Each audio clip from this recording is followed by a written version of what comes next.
하느님이시오 사람이신 그리스도의 시 1권 11장입니다. 11. 내 기쁨아, 어떻게 네가 이 거룩한 일들을 아느냐? 도대체 누가 그것을 네게 말해 주었느냐? 나는 또 안나를 본다. 그리고 어제부터 안나가 이런 모양으로 있는 것을 본다. 안나는 그늘이 진 정자 출입구에 앉아서 바느질에 전념하고 있다. 모래빛 깔인 회색 옷을 입고 있다. 그의 옷은 아마 몹시 무더운 탓이겠지만 매우 간단하고 가벼운 차림이다. 정자 저쪽 끝에는 건초용의 풀을 베는 낫지라는 사람들이 보인다. 그러나 이것이 첫 번째로 베는 풀은 아닐 것이다. 포도가 황금빛을 띠기 시작하였고 큰 사과나무가 짙은 잎들 사이로 노랗고 빨간 밀조 같은 연한 빛깔을 띠기 시작하기 때문이다. 열매들을 보이기 때문이다.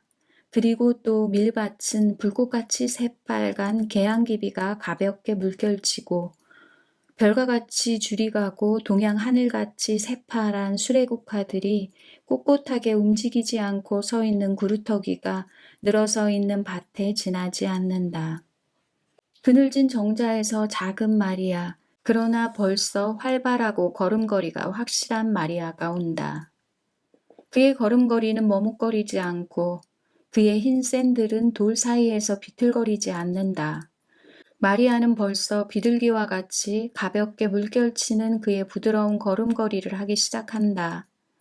아마포로 지은 작은 옷을 입은 마리아는 작은 비둘기 모양으로 아주 하얗다.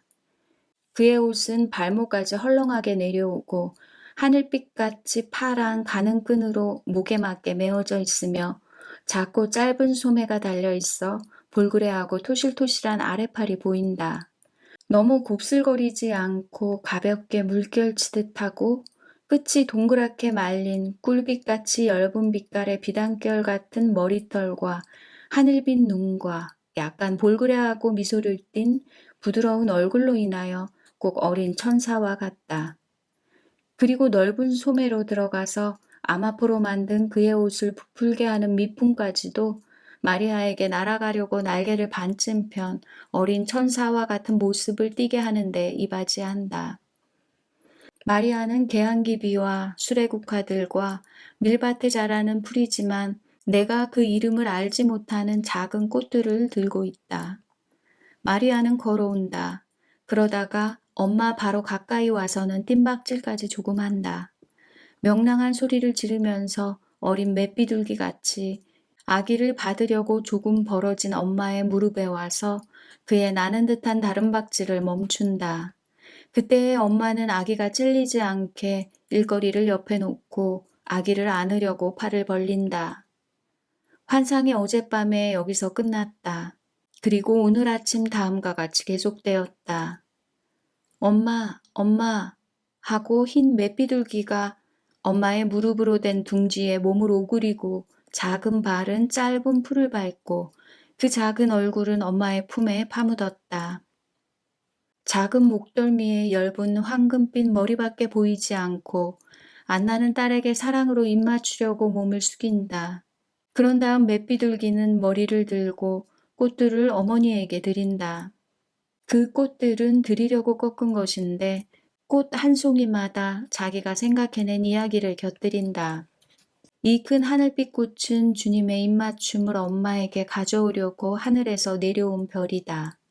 자, 이제는 어머니가 그 작은 하늘의 꽃을 그의 가슴 위에 껴안는데 거기에서 하느님의 맛을 찾아낼 것이다. 그러나 아빠의 눈처럼 더 엷은 파란 색깔의 이 다른 꽃은 그 잎에 아빠가 착하기 때문에 주께서 그를 사랑하신다는 말이 씌어 있다. 그리고 이 작은 꽃, 아주 작은 꽃, 하나밖에 찾아내지 못한 작은 꽃은 주께서 마리아에게 그를 많이 사랑하신다는 말씀을 하시기 위하여 만드신 꽃이다. 그리고 이 빨간 꽃들은 무슨 꽃인지 엄마가 아는가? 그것은 이스라엘의 원수의 피에 잠겼다가 전쟁과 승리의 전장에 심어진 다윗 왕의 옷조각들이다. 이 꽃들은 주를 위한 영웅적인 전투 중에 찢어진 바로 왕의 그 옷조각에서 난 것이다. 그러나 하늘을 쳐다보는 7개의 비단 술잔으로 된 것 같고 향기가 진동하며 저기 샘 곁에 난 희고 예쁜 이 꽃은 아빠가 이 꽃을 가시덤불 가운데에서 꺾었다. 많은 세월 전에, 얼마나 많은 세월 전인가. 그 많은 세월 전에 솔로몬 왕이 그의 어린 조카딸이 태어난 같은 날에 수많은 이스라엘 사람들의 앞장을 서서 결약의 궤 앞을 걸어가며 돌아와서 그의 영광을 둘러싼 구름 때문에 몹시 기뻐하면서 노래와 기쁨의 기도를 시작하였을 때 그가 입었던 옷으로 만들어진 것이다. 그 노래를 마리아의 작은 잎이 이렇게 끝마쳤다. 나는 항상 이 꽃과 같기를 원하고 지혜로운 임금님과 같이 일생 동안 장막 앞에서 노래와 기도를 노래하고 싶다.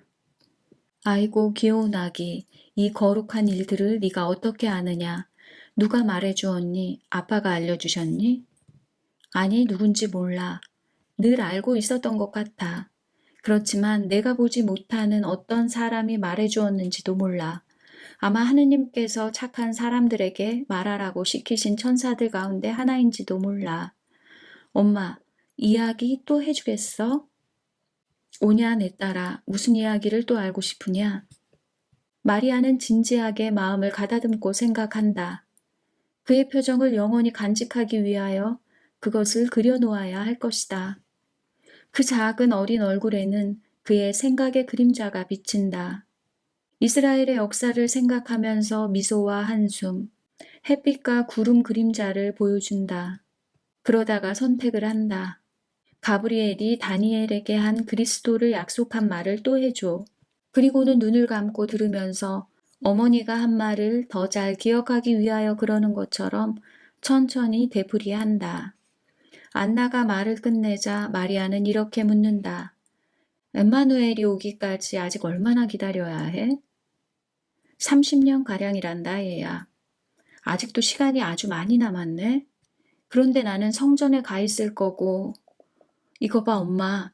내가 아주 많이, 낮에도 밤에도 밤낮으로 기도를 드리고 또 그렇게 되라고 내가 살아있는 동안 쭉 오직 하느님의 것이 되기만을 원하면 영원하신 하느님이 메시아를 그 전에 당신 백성에게 주시는 은혜를 내게 주실까?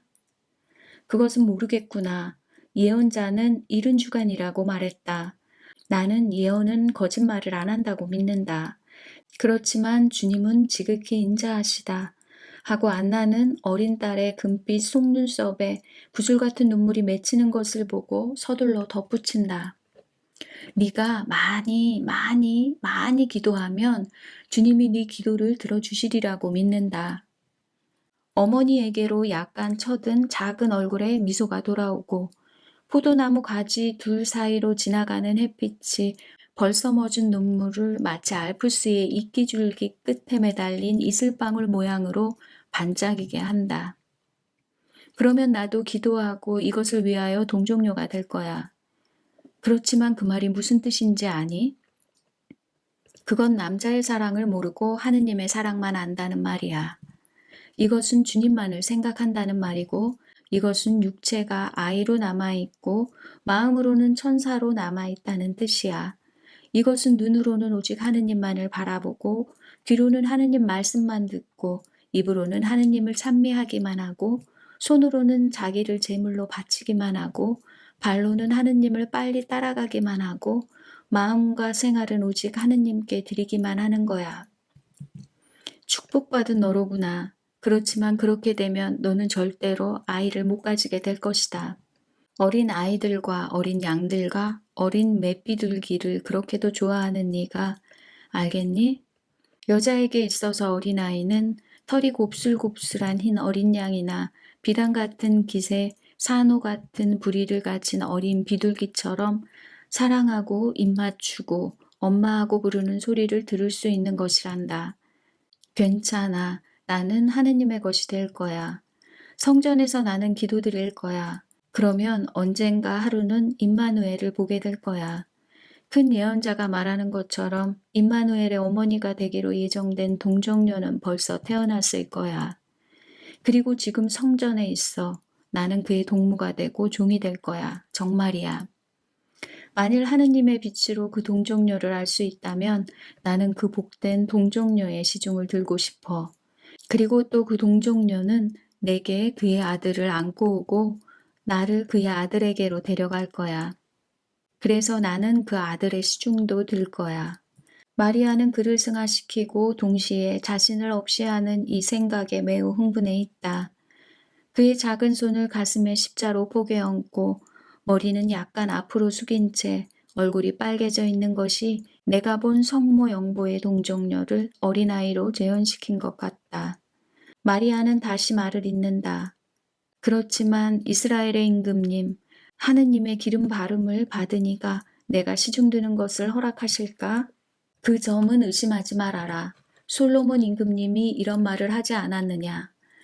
왕후가 60명이 있고 다른 아내가 80명이 있으며 처녀가 수없이 많다고 알겠니? 임금님의 궁궐에는 그들의 주님을 섬길 동정녀가 수없이 많을 것이다. 아, 그러니까 엄마는 내가 동정녀가 돼야 한다는 걸 알지? 난 동정녀가 돼야 해. 하느님이 동정녀를 어머니로 원하신다는 것은 무엇보다도 동정을 사랑하신다는 뜻이야. 하느님이 나를 당신의 지극히 사랑하시는 어머니와 좀 비슷하게 만들 동정 때문에 당신의 종인 나를 사랑해 주셨으면 해. 그래, 이것이 내가 원하는 거야. 나는 또 주님을 성가시게 할 염려만 없으면 죄녀가 되고 싶어. 아주 큰 죄녀. 엄마, 하느님을 사랑하기 때문에 죄녀가 될 수 있는 거야. 아니, 그런데 너 무슨 말을 하는 거냐? 알아듣지 못하겠구나. 내 말은 구세주가 되시는 하느님께 사랑을 받을 수 있기 위해서 죄를 짓는다는 거야. 파멸한 것을 구원하는 거 아니야? 나는 구세주의 사랑의 눈길을 얻기 위해 그분께 구원되었으면 좋겠어. 그래서 죄를 짓기를 원하는 거야. 그렇지만 하느님을 실증나게 하는 죄는 짓지 않고 말이야. 내가 파멸하지 않으면 어떻게 하느님이 나를 구할 수 있어? 안나는 깜짝 놀라 무슨 말을 할지 모른다.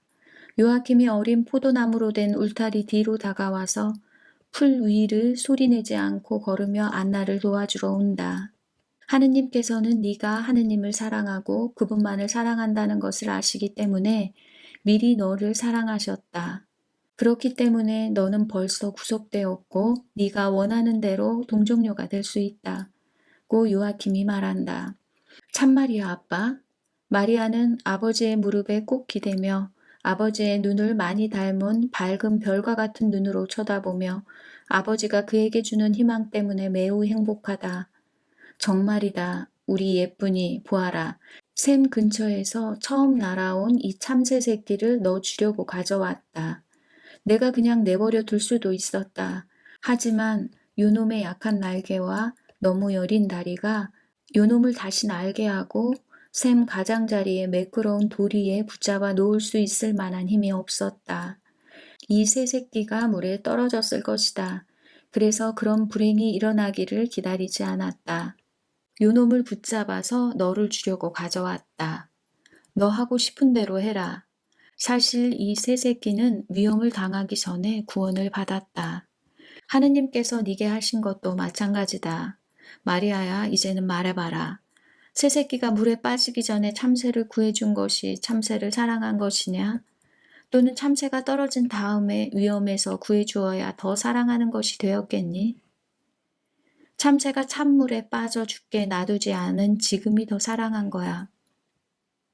자, 하느님께서 네가 죄를 짓기 전에 너를 구해주셨으니까 너를 더 사랑하신 것이다. 그러면 나는 있는 힘을 다해서 하느님을 사랑하겠어. 예쁜 어린 참새야, 나는 너같이 하겠다. 주님은 우리에게 구원의 선물을 주셔서 비슷하게 사랑하셨다. 이제는 내가 너를 보살펴주고 나서 날아가게 해주마. 너는 숲속에서, 나는 성전에서 하느님의 찬미를 노래할 것이고 우리는 이렇게 말할 것이다. 하느님이 언약하신 분을, 그분을 기다리는 사람들에게 보내주십시오. 보내주셔요 하고. 아, 아빠, 언제 나를 성전에 데리고 갈래? 아가 멀지 않아 데려다 주마. 그렇지만 아빠를 남겨두는 것이 괴롭지 않으냐? 많이. 하지만 아빠가 올 거지? 그리고 괴롭지 않으면 무슨 희생이 되겠어? 그리고 우리 생각을 하겠니? 언제나 임마누엘을 위해서 기도한 다음에는 아빠 엄마를 위해서 기도하겠어. 하느님이 구세주가 되시는 날까지 하느님이 아빠 엄마에게 기쁨을 주시고 오래 살게 하시라고. 그런 다음 아빠 엄마를 데려다가 하늘의 예루살렘에 두시라고 하느님께 말하겠어. 환상은 요아킴이 품에 껴안은 마리아의 영상과 더불어 사라진다. 여기까지가 11장입니다. 사랑합니다.